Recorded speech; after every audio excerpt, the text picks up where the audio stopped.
Amerika Serikat kembali berupaya membackingi Israel untuk melancarkan perang melawan musuhnya. Terbaru, Pentagon mengumumkan penjualan senjata baru untuk Israel senilai hampir 3 miliar dolar. Senjata tersebut diantaranya ribuan bom seberat 2.000 pon dan bulldozer lapis baja senilai jutaan dolar. Hal itu disampaikan oleh Menteri Luar Negeri Marco Rubio.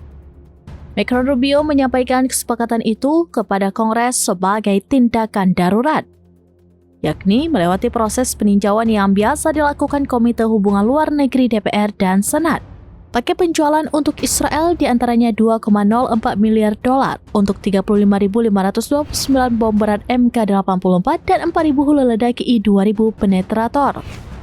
Kemudian 675,7 juta dolar untuk 201 bom MK83 seberat 1.000 pon, 4.799 bom Bell U-110A-B seberat 1.000 pon. Selain itu, 5.000 perangkat pemandu GDAM serta 295 juta dolar untuk bulldozer D9 Caterpillar dan perlengkapan terkait. Diketahui, ini merupakan paket senjata kedua yang disetujui Gedung Putih Donald Trump. Sebelumnya, Trump menyetujui kesepakatan senilai 7,4 miliar dolar 2 minggu lalu untuk amunisi berupa perlengkapan pemandu dan rudal Hellfire.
Download Tribun X sekarang, menghadirkan lokal menjadi Indonesia.